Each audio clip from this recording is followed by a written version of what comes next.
An early morning storm strikes without warning, plunging 2 American schooners to the bottom of a vast lake. They really were 2 of the most spectacular wrecks that could be found anywhere. A watery grave for over 80 sailors. The largest single loss of life on the Great Lakes during the War of 1812. I can see where this would really scare a lot of non-divers. Oh, it scares the diver. What are you talking about? It scared me, man. There was no Navy inquest. Now, nearly 2 centuries later, father and son diver explorers Mike and Warren Fletcher embark on the first scientific mission to get inside the wrecks since they sank.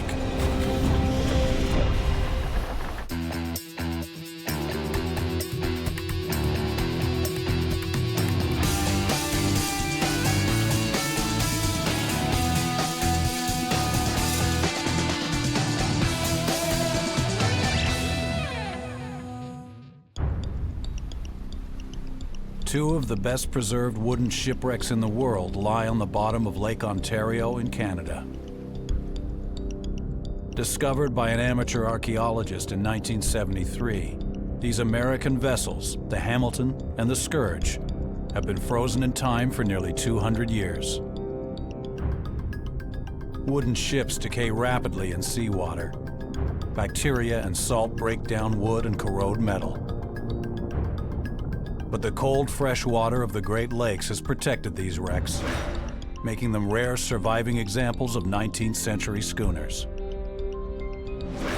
Both the Hamilton and the Scourge were sunk in the middle of the night by a violent summer storm. Today, the schooners rest upright.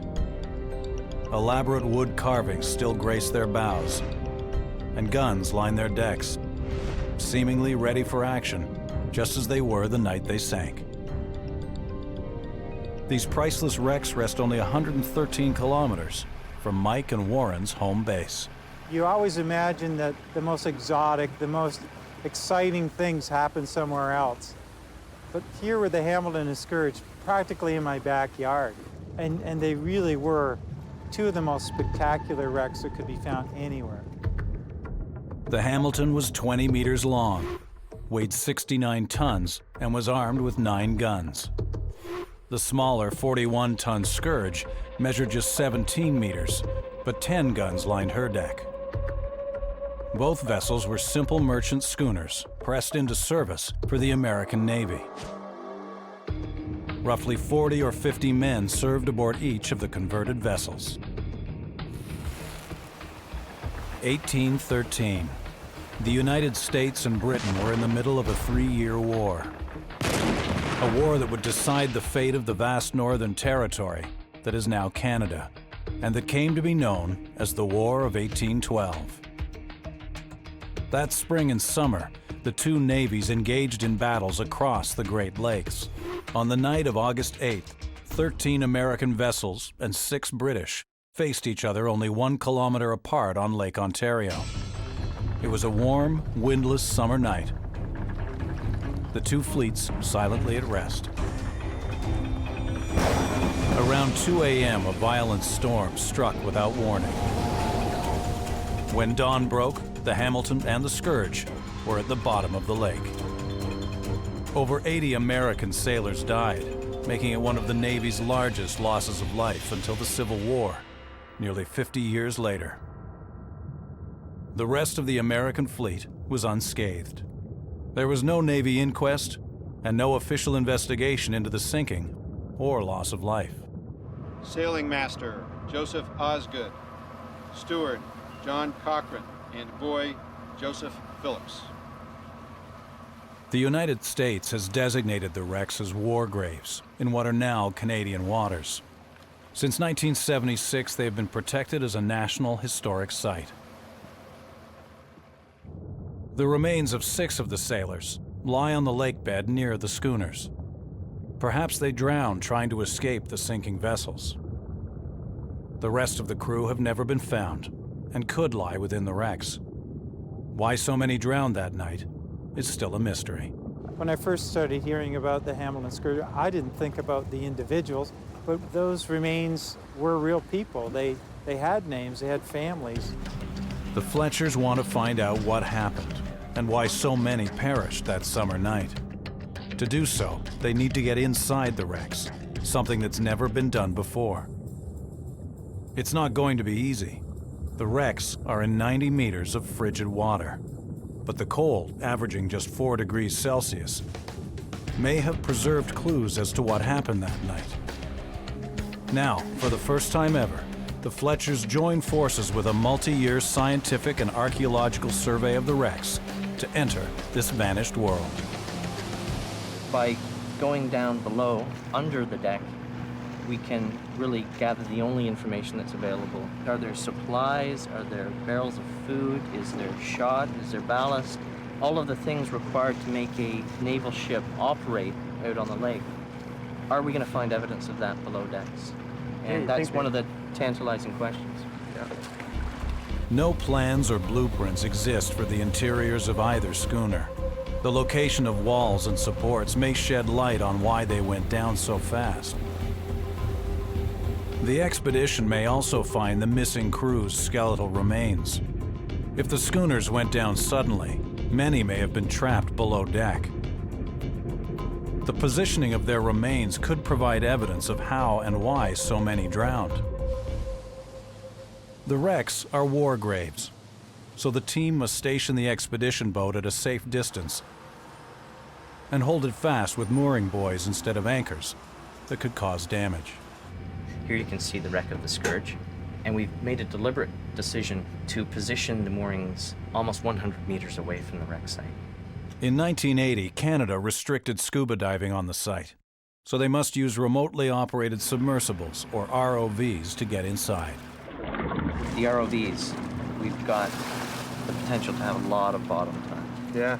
To do a scuba dive, you'd only get a really short bottom time. I mean, if you were really pushing it, you might get 20 minutes, even maybe a half an hour, but you'd be a long, long time coming back to the surface, I can tell you. The expedition will need every minute they can get to investigate. Without plans to guide them, they'll be flying blind. Access points are limited. The Hamilton has 3 small hatches, and the Scourge, 4. Each schooner also has a small row of stern windows. This will make entry a challenge, but it also may have prevented sailors from escaping. According to the one eyewitness account, the storm hit so suddenly that many could have been caught in the living quarters. To find out, the Fletchers planned to simulate the conditions below deck the night of the disaster. The test will shed light on the challenges faced by escaping crew. Survival systems in Halifax train military personnel and emergency responders how to survive being trapped underwater within a vessel. Mike and Warren want to use its $5 million simulator to learn what the crew would have experienced during the sinking. In a simulation like this, where it's a shipwreck simulation, the big problem is the onrushing water and the disorientation that causes.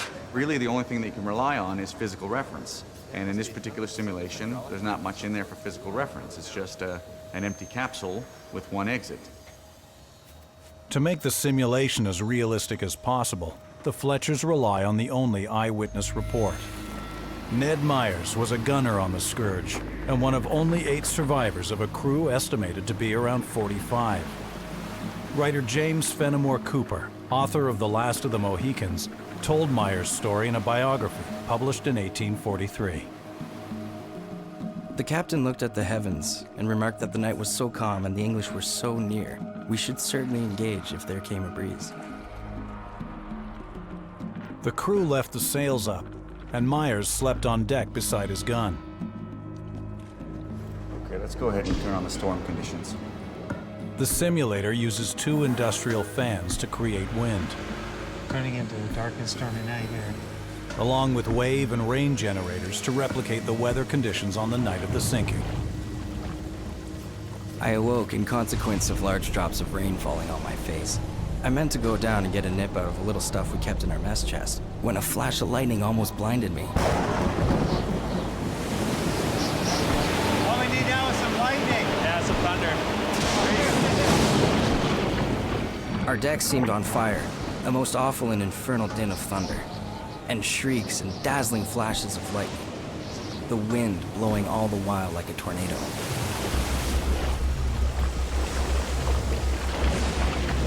With the sails up, Myers feared the winds would literally blow the vessel over. He sprang to release them.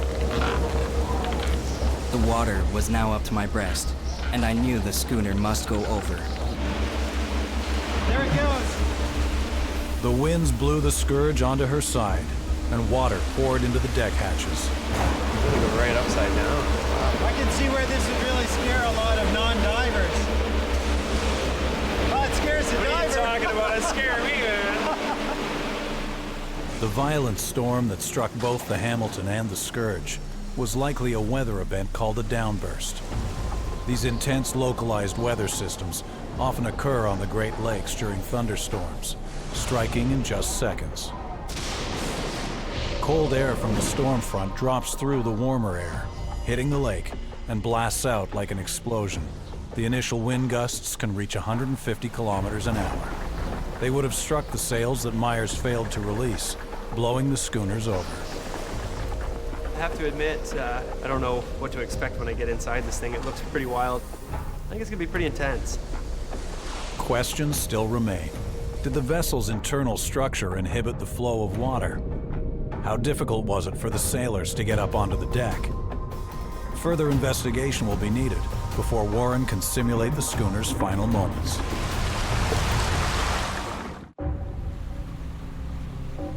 The expedition heads to the site of the Scourge. They hope Ned Myers' account will help guide them inside for the first time in nearly 200 years. Scientists, archaeologists, and marine technology experts make up the 18-member exploration team, determined to study and penetrate the schooners. Archaeologist Jonathan Moore and engineer Bob Clark from ASI Group spent 6 months developing the ROV dive plans for the operation to make the most efficient use of each dive. Jonathan's passion is the vessels and the archaeology of it. The things I get excited about is the technology that we're able to bring. Okay, you're clear. They use a $350,000 ROV, the CI Falcon, connected to the expedition's ship by a tether. It's about 1 meter long, weighs under 100 kilograms, and has a depth rating of 300 meters.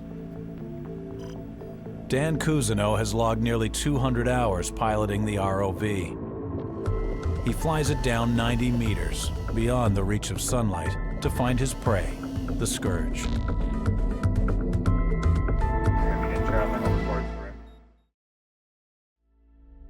The first dive mission will examine the Scourge from bow to stern, searching for the best point of entry.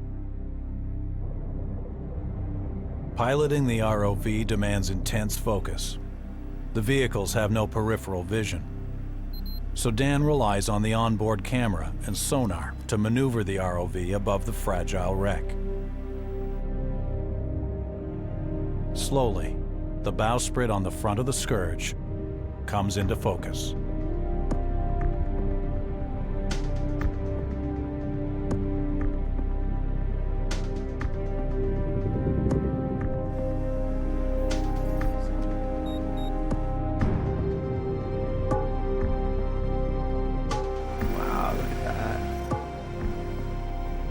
Been waiting a long time to see the Scourge on the bottom. It's fantastic to finally get to see him. Is that the figurehead of the Scourge? That's right. That's Lord Nelson, famous British admiral. The Scourge was originally a British cargo vessel called the Lord Nelson. Her name was changed, but sailors believe it is bad luck to alter a figurehead. So the schooner sailed into combat against the British with Nelson, a British hero, still gracing her bow. It's upsetting to see so much of this amazing wreck covered in mussels. The mussels came in late 80s. They were on the sites by around 2000. Zebra and quagga mussels blanket the wreck. Their added weight increases the danger of structural collapse. Mussels collect their food from water currents, so they rarely migrate into the interior spaces of shipwrecks where the waters are still. The team hoped the schooner's interior has been spared. The interior compartments of the Hamilton and the Scourge were originally designed to carry cargo across the Great Lakes. Normally they carried the cargo down in the hold and put the weight down low.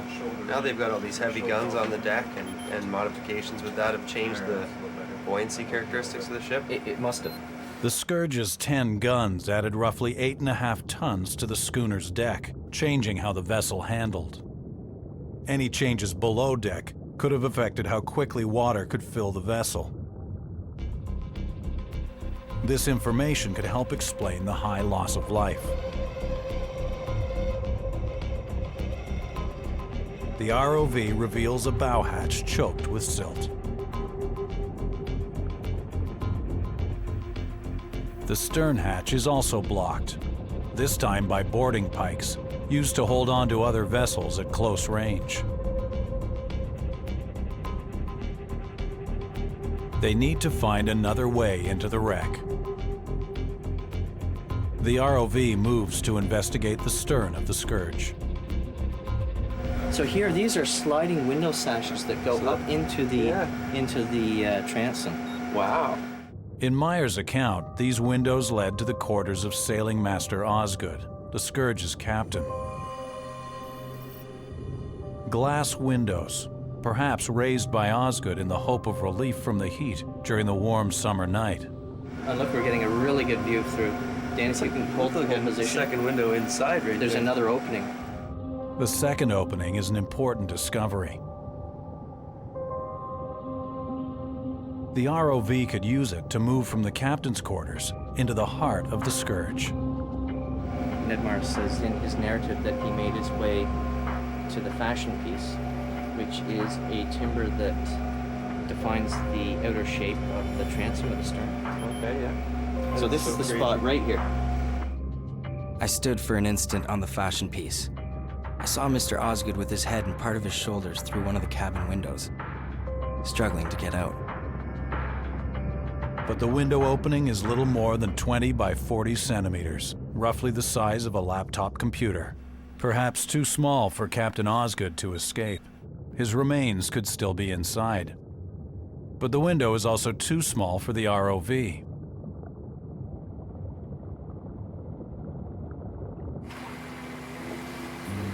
The team must find another way to get in. They turn to a specialized piece of kit, a Micro-ROV, engineered to carry a high-definition camera. The video ray is one of the smallest ROVs in the world. The unit itself is so compact that we can literally take it on as checked luggage on an airplane and go wherever we need to go. Craig Thorngren is an expert pilot with more than 1,500 hours of flying time. The ROV is the size of a large shoebox, but this tiny device is also built tough to withstand the pressure over 100 meters below the surface. We've got 2 horizontal thrusters Yeah. for forward and reverse, and they're powered by this control stick here. So we go forward, reverse, left and right. So what did it take to get really good at flying the ROV? A lot of practice. The Micro-ROV is capable of working in hostile environments. Craig has used it to investigate more than 50 shipwrecks, including the USS Arizona, bombed at Pearl Harbor. It is the expedition's best chance of getting inside the Scourge. But the stern section is extremely delicate. We've got a lot of material that's very loosely attached, a lot of decay and potential collapse. So let's consider this stern area as potentially a house of cards, you know? One wrong move from Craig could damage the stern structure of the Scourge. The Fletchers used the archaeologist's data to build a life-size model of the window, so Craig can practice threading the needle. Neither a human nor a camera has ever penetrated inside the wreck. Who knows what you're going to find in there?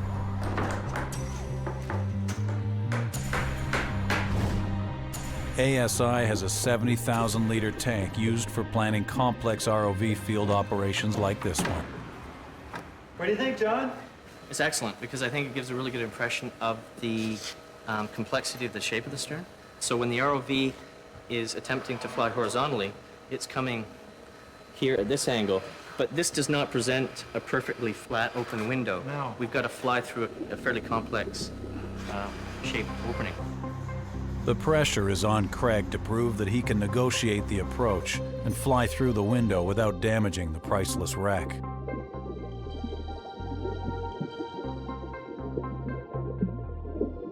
Warren will monitor the ROV's progress from within the tank.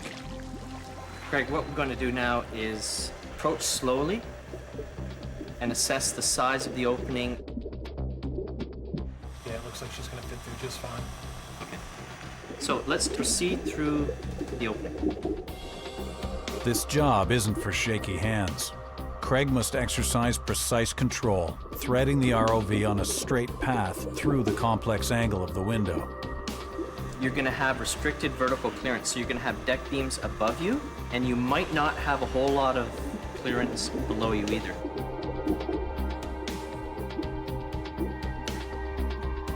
Craig clears it without making any contact. Okay, perfect. If Craig makes it into the Scourge, they will first examine the cabin layout and search for archaeological evidence, furniture, personal belongings, and possibly Osgood's remains. From there, they will try to penetrate further and uncover how the schooner's structure may have affected the crew's escape. The flight back through is a little bumpier, but the team can take a bow. They have proven that the ROV can fit through the window. Would you say the pressure's off now that you know that the ROV is going to fit through the window? In a way, I think that it's going to be a lot more difficult on the wrecks. He can't approach from every direction he wants. He's got to come in from the port side, and there are going to be guns and other things that he's got to navigate around. So there's a lot of other factors that are going to make it much more complicated.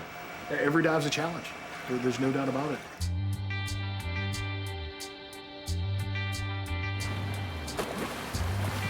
I've waited a long time to see inside there. I have too. And maybe we're getting a glimpse of something that may not last. It's inevitable that that stern structure is going to collapse. It's our moment. Yes, indeed. Yeah. Remember the house of cards scenario at the stern here with respect to the planking and all those fragile features? The expedition boat is stationed nearly 100 meters away from the site. The offset protects the Scourge, but it also means that Craig doesn't have a clear line of approach to the captain's window. His descent takes nearly 25 minutes, and he must pilot around the stern quarter to meet with Dan's ROV, taking extra precaution not to snag on any part of the vessel.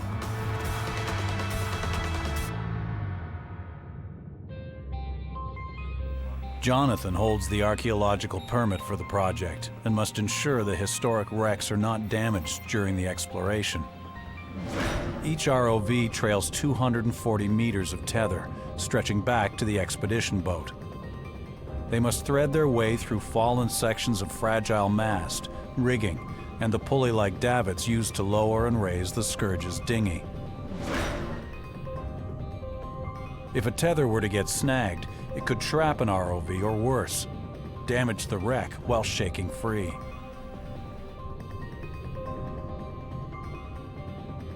The two ROVs line up and approach the stern windows. Dan pulls back to illuminate the entire area. Just a few more centimeters, and Craig will be inside. I think I'm right over. Yeah, I right think there you're in in the good hole. position here. Yeah. When we come down, I mean, no time like the present. Craig needs to approach straight on, just as he did in the test tank, in order to navigate the angle of the window. One of the team controls his tether, providing the ROV with full range and motion to maneuver. Too little slack in the tether, and it won't reach its target. Too much slack, and it may get hung up and damage the Scourge. It's that you're not gaining depth there. Yeah. Hey, you're paying out tether for me. Got Hold it on, I'm back. getting pulled. I'm getting pulled. I think you've got my tether. No, I don't think so. I'll stop there. I'll stop. Something is wrong. The tether is too tight and is preventing Craig from making a straight approach on the window. It's no good how you're getting pulled back. Yeah. It's not acceptable. Dan pulls back. His light reveals Craig's tether caught on the Scourge's stern davit. The ROV is stuck, and one wrong move could damage the Scourge. The snag tether makes it nearly impossible for the ROV to get inside the Scourge. Even worse, the tether sawing back and forth could cause damage. Craig carefully maneuvers to get free. If the davit snaps, serious damage could result to the entire stern structure. Are we clear? Not quite. You need to go a little bit to your port. When you're starting to put a lot of strain on it, and back and forth, that's not something I like. Straight ahead there. And you're almost clear. You just gotta get to a little bit more. Oh, there you go. You're clear. Good job, Craig. Thank you. Okay, let's. The position of the expedition boat forces Craig to work at a challenging approach angle to the window. Jonathan is worried about damaging the wreck.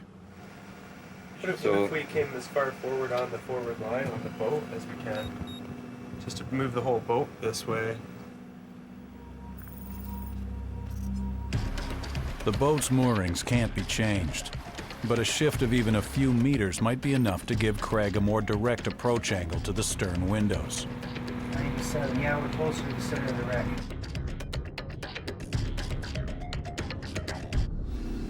Oh yeah, much better. Is it better? Much better.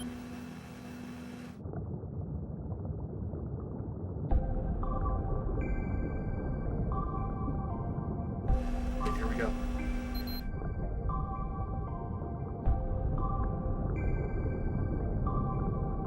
Are you getting pulled back? Yeah, just a little.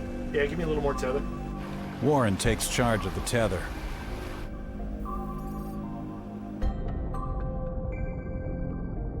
Slower down. Craig battles with the approach angle to the window. The muscle buildup adds another obstacle.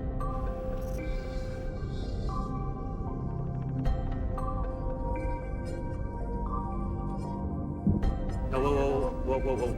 Back off. The sonar on the Micro-ROV hits the delicate window frame. I think we need to pull back and let's reassess. They review the footage to decide whether to proceed. Jonathan is the archaeologist in charge, so he has the final say. You're fighting to come around, so you're facing difficulty even before you get towards the window. The team are split. Craig believes he can get inside. The windows look a lot larger than what we were originally thinking. Especially that one that doesn't have the muscle. I mean, I understand your concerns. Yeah. Don't get me wrong. I think it's a combination of the size, the restricted size of the window, the fragility, and I just think it might be just too risky to... Go on. Okay. Jonathan calls off the attempt. He believes any small bump could trigger the collapse of the stern section. There's a huge frustration for any diver who becomes limited by someone else's rules. When you work really closely with archaeologists, you start to think like an archaeologist. And you start to get really worried about bumping into things or knocking a zebra mussel loose. They need a new approach if they hope to answer why so many men died on the night of August 8, 1813. Mike and Warren investigate another 19th century schooner that shares a similar design to the Hamilton and the Scourge.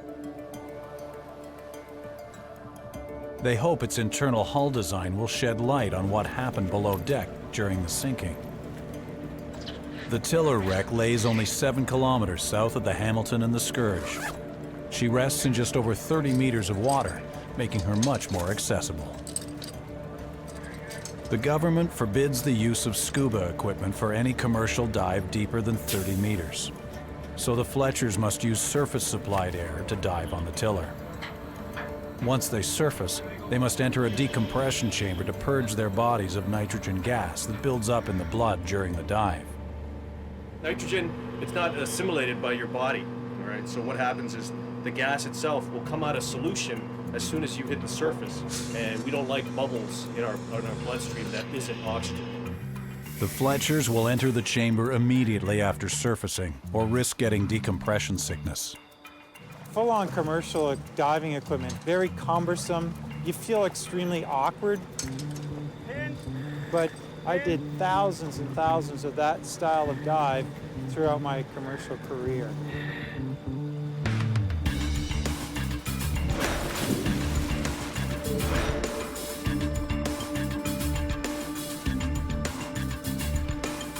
They dive using tethers, a lifeline of air and means of communication with each other and the surface. But if they aren't careful, their tethers could become entangled in the wreck. The dive plan gives them just 30 minutes to investigate. Mussels cover the tiller as well. But at 4 square meters, her hatches are nearly 4 times as large as those on the Hamilton and the Scourge. Dad, I'm going to see if I can enter the ship through the hatch at the bow.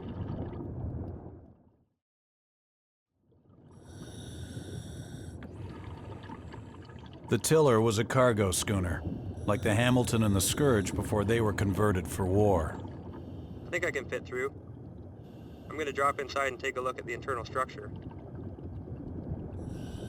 Getting a glimpse of the interior of the cargo schooner provides the team with new information.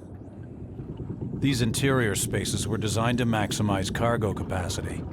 Yet when the Hamilton and the Scourge became Navy vessels, the same sorts of holds may have become homes to 40 or 50 men. Are you moving forward or aft? Over. I'm heading aft right now. I can see the transom ahead of me. I can see the deck beams. Support beams for the deck are the only remaining structural features.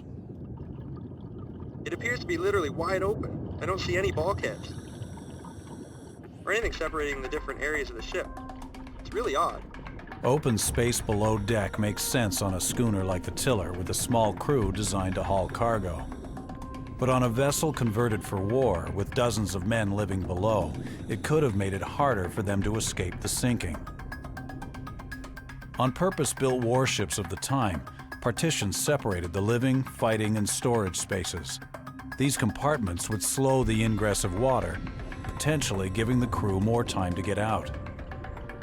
But if the Hamilton and the Scourge share the same internal structure as the tiller, the crew may have had just seconds to escape. I can only imagine what it would have been like if you had 40 or 50 men like on the Hamilton and the Scourge down here, struggling to get out of the hold.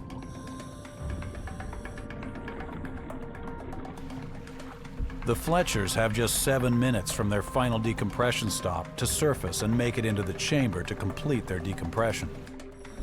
Any delay and they risk contracting the bends.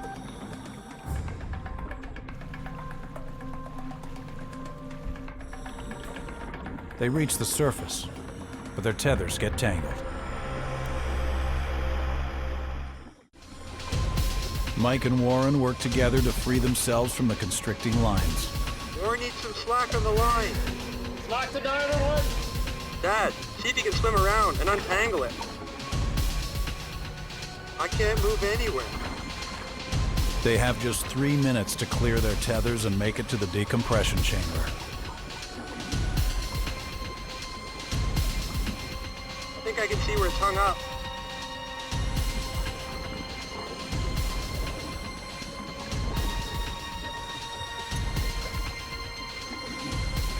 I got it. Warren untangles the lines.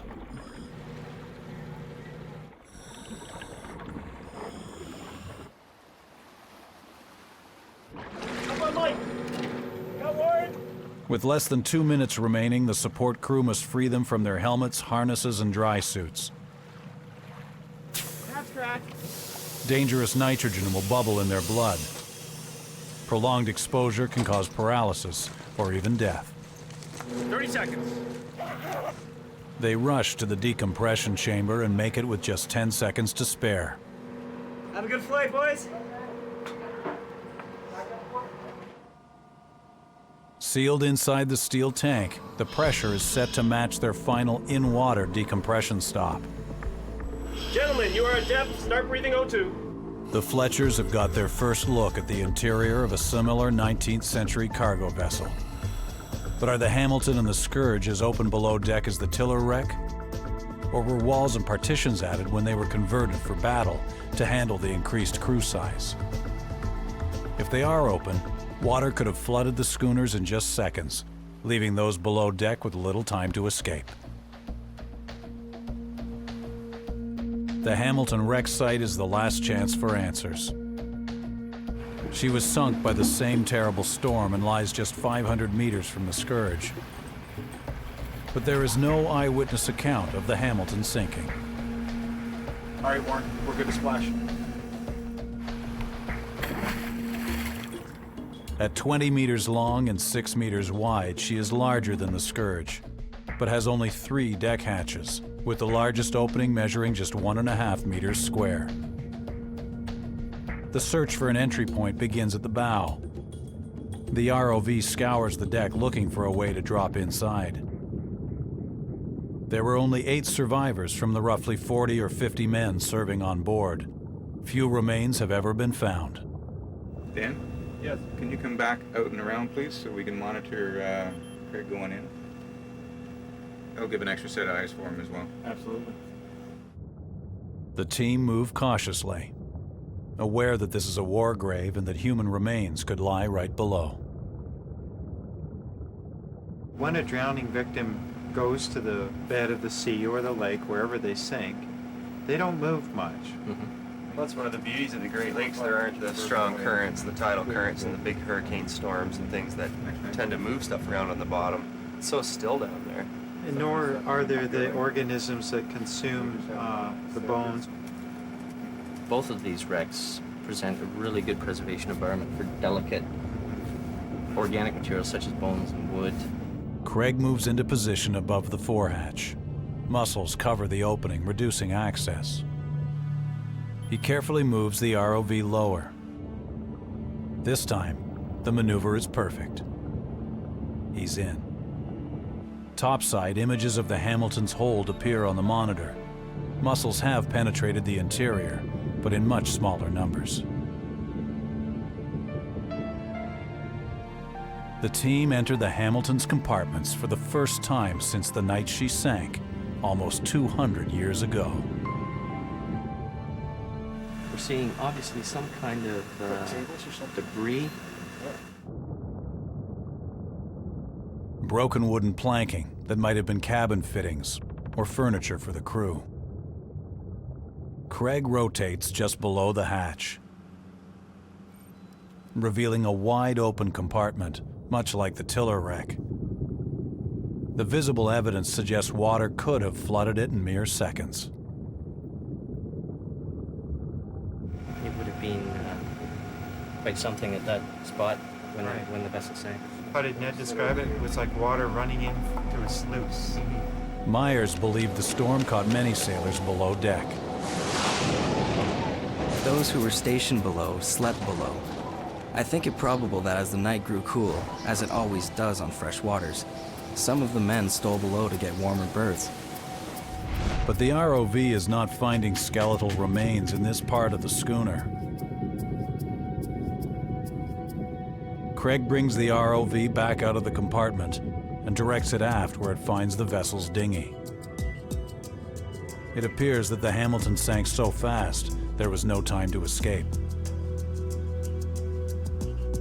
Craig moves to his next target, the aft hatch. How's the umbilical looking, Dan? The umbilical's going in really smooth. It's not touching anywhere.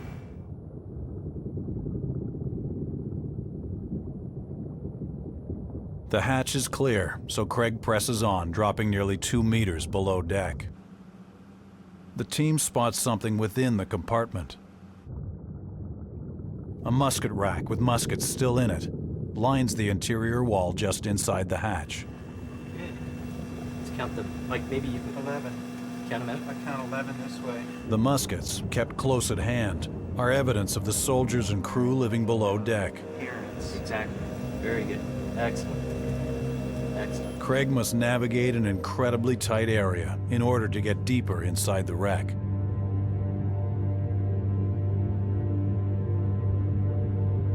I think you're gonna have to pull back without hitting that stanchion that's right there. We don't want to touch that at all. That's extremely fragile. This passageway is where the men would have been scrambling to try and escape. But it is narrow, even for the Micro-ROV. Moving just a centimeter at a time, Craig moves ahead in the tight space.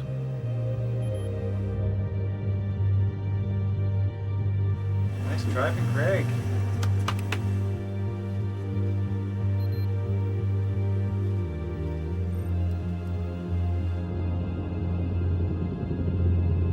Creeping deeper into the wreck, they are rewarded with another discovery.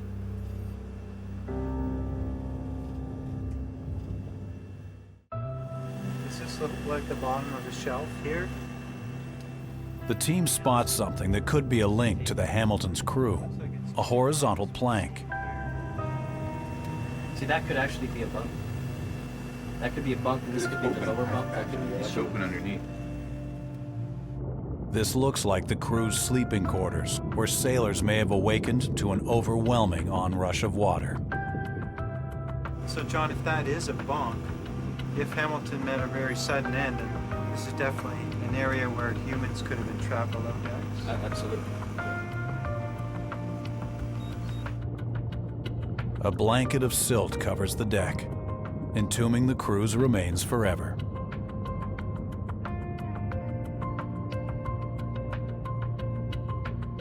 Warren, let's go ahead and start pulling it back in.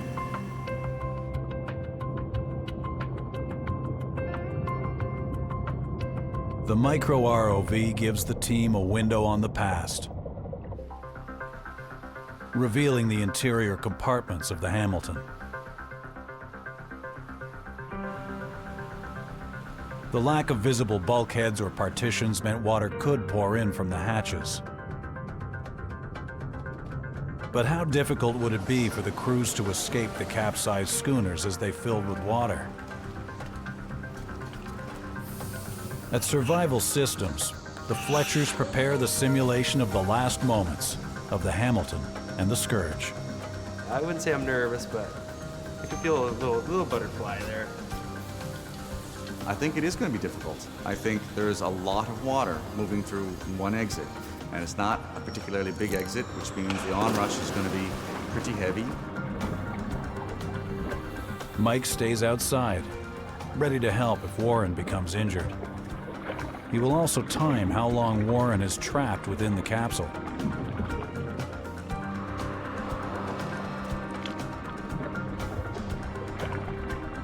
There, we got the wave ball going. Makes nice big waves for us. I awoke in consequence of large drops of rain falling on my face. I meant to go down and get a nip out of the little stuff we kept in our mess chest, and that I would bring up the bottle, when a flash of lightning almost blinded me.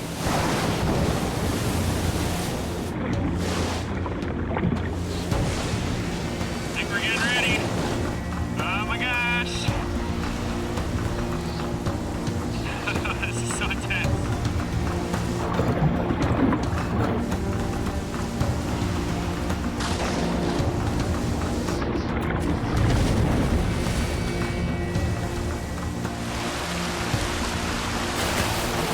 "17 tons of water blast through the hatch, pushing all of the air out of the capsule. The water was pouring down the cabin companionway like a sluice. Oh, where am I? Oh my gosh. Which way is up? I watched 30 seconds go by and then almost a minute. How would somebody do that if they didn't have scuba equipment? And especially if it happened suddenly and in the dark. After nearly a minute, the standby divers check on Warren to ensure he hasn't been injured.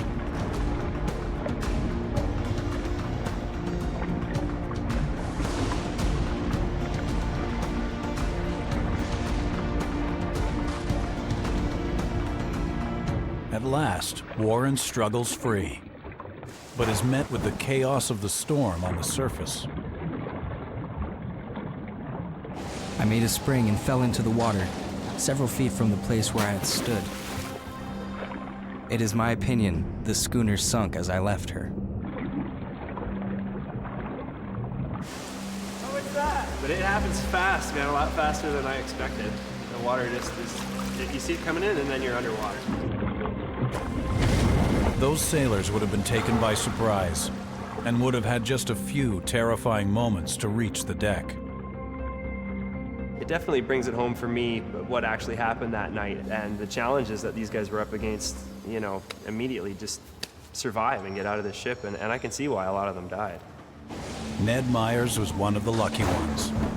Within moments of jumping into the water, he found the Scourge's dinghy and climbed in. He went on to save the other 7 men who survived the sinking.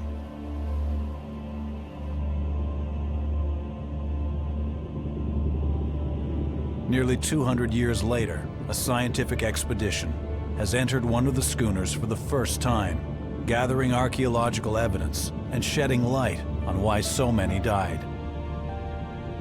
For the crews of the Hamilton and the Scourge trapped below deck, the schooner's interiors would become their coffins.